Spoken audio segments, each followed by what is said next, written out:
राऊत यांच्या आत्महत्येप्रकरणी समस्त राजपूत समाजाकडून मिळालेले निवेदन पोलीस प्रशासनाला मिळालेले आहे। त्या निवेदनावर निश्चितच कायदेशीर कारवाई करण्यात येईल। मी कालपासून पोलीस प्रशासनाची जी भूमिका आहे ती याच्यापूर्वीही निक्षून सांगितलेली आहे व ठामपणे सांगितलेली आहे। आम्ही याच्यामध्ये कायदेशीर कारवाई करणार आहोत। मी हे समजून सांगण्यासाठी आपल्याकडनं आलेले जे दोन वकील बांधव होतो त्यांच्याशी मी चर्चा केलेली आहे। जे मला वाटतं रात्री होते, रात्री बरेच मी 3, 3:30, 4 पर्यंत आपण इथे कन्व्हर्सेशन झालेलं आहे। प्रत्येक जे डेलिगेशन आलेलं आहे भेटलेलं आहे, मी त्यांच्या प्रत्येकाला वेळ दिलेला आहे। याच्याबाबत कुणाला कोणीही सांगणार नाही का आम्ही वेळ दिला नाही किंवा काही नाही। त्यांच्या प्रत्येक मागण्या आम्ही समजून घेतल्या, प्रत्येक मागणीला मी प्रत्युत्तर दिलेलं आहे।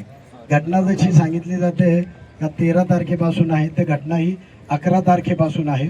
या प्रत्येक याचा आम्ही जो तपास करायला जो कसं असते CRPC 174 BNSS 194 प्रमाणे आम्हाला जी प्रोसिजर करावी लागते ती पहिले खबर घेणं, खबर घेण्यानंतर PM करणं, त्याच्यानंतर त्याचे पुढचे अंत्यसंस्कार झाल्यानंतर तुमचे जबाब घेणं आणि जबाब घेतल्यानंतर त्याच्यामध्ये जी कारवाई होईल त्या कारवाईमध्ये पुढची कारवाई करणे। मी काल जसं सांगत होतो आम्हाला फक्त 2 आणि 2च दिवस द्या, कालच्या त्याच्यामध्ये 1 दिवसाचा अंतर्भाव होता। मी पुन्हा तीच माहिती सांगतो का पुढच्या 3 दिवसामध्ये तुम्हाला तुमच्या निवेदनावर निश्चित तुमच्या समक्ष तुम्हाला जर काही याच्यामध्ये शंका असतील तुमच्या समक्ष सर्व गोष्टी होतील।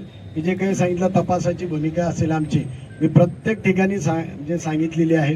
माझी आपल्या सर्व राजपूत बांधवांना विनंती राहील ज्या प्रकारे तुम्ही शांततेने इथपर्यंत आलेले आहात, आमची पोलीस प्रशासनाची भूमिका मी तुम्हाला समजून सांगितलेली आहे।